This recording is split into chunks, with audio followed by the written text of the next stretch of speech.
ایمان کو سینوں میں ہم میں سے الحمدللہ رمضان کا بابرکت مہینہ اپنی برکتوں و عظمتوں کے ساتھ سائے پگن ہے. اس پہ ہم اللہ تعالیٰ کا جتنے بھی شکر ادا کرے وہ کم ہے. رمضان مبارک کے بارے میں نبی کریم صلی اللہ علیہ وسلم نے فرمایا تھا کہ وہ شہر المواسات، یہ ہمدردی کا مہینہ ہے، ایک دوسرے کے ساتھ تعاون کا مہینہ ہے، اثار و قربانی کا مہینہ ہے.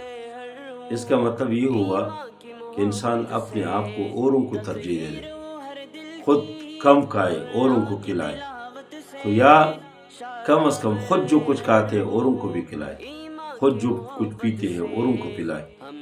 یہ صفت بہت بہترین صفت ہے. قرآن میں بھی اللہ نے ذکر کیا وَيُؤْثِرُونَ عَلَىٰ أَنفُسِهِمْ وَلَوْ كَانَ بِهِمْ خَصَاصَةٌ.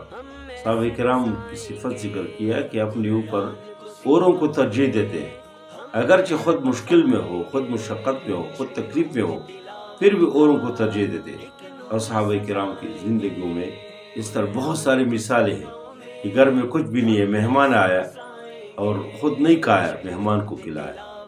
اور ایک صحابی پیاس سے نڈال ہے، العطش العطش یہ اعلان کرتے ہیں، ان کے رشتہ دار پانی اس تک پہنچاتے ہیں، اور اس کے قریب میں ایک اور زخمی العطش کی آواز لگاتے ہیں، وہ اشارے سے کہتے ان کو دے دے.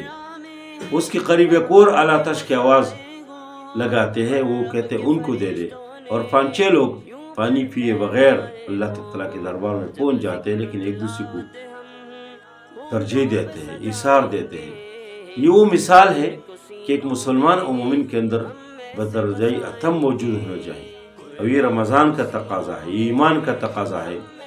اور اسلام سے ہٹ کر بھی انسان کو جو انسان بولتے ہیں، انسان کو جو انسان، یہ انس کی وجہ سے ما سمی الانسان الا لانسی، انسان میں ایک دوسرے کی طرف میلان ہے، ایک دوسرے کی طرف جو ہے ایک بہترین تعلقات کے لیے، ایک دوسرے سے تعلقات رکھنے کے لیے ایک دوسرے کی طرف رجحان ہوتے ہیں. اس وجہ سے جہاں پر بھی امت کے اندر یہ چیزیں موجود ہو گئی، اللہ نے برکت نازل کی، اللہ نے خیر نازل کی. دیکھو رمضان کے اندر کچھ نہ کچھ ہمارے اندر یہ صفت پیدا ہو جاتے ہیں. ہم ایک دوسری گھروں میں افطاریاں بیچتے ہیں، ایک دوسری گھروں میں کھجور بیچتے ہیں، ایک دوسری گھروں میں کچھ شربت بیچتے ہیں، ایک دوسرے گھر میں کیوڑے اور کچھ نہ کچھ کھانے پینے کی چیزیں بیچتے ہیں. تو دیکھو اس کو سے اللہ کتنی برکتیں نازل کرتے ہیں، کتنی رحمتیں نازل کرتے ہیں. اور یہ چیز الحمدللہ مسلمانوں کے اندر ہی موجود ہے، غیر مسلم میں یہ چیز موجود نہیں ہے. غیر مسلموں میں اس طرح کے ایک دوسرے کے پڑوس کا خیال کرنا، ایک دوسرے کے گھر میں کھانا بھیجنا، یہ بالکل ایک عجیبی چیز ہے. لیکن الحمدللہ مسلمانوں کے اندر یہ چیز موجود ہے. اور یہ رمضان کے اندر بطور خاص سے زیادہ ہونا چاہیے، اس پر مزید اضافہ ہونا چاہیے.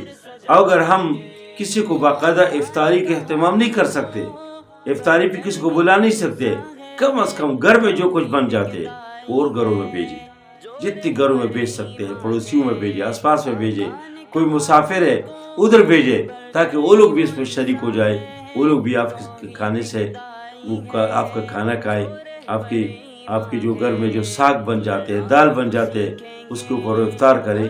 اس سے بہت زیادہ اجر ہے، بہت ثواب ہے، اور اللہ تعالیٰ ہمیں یہ ثواب نصیب فرمائے. بس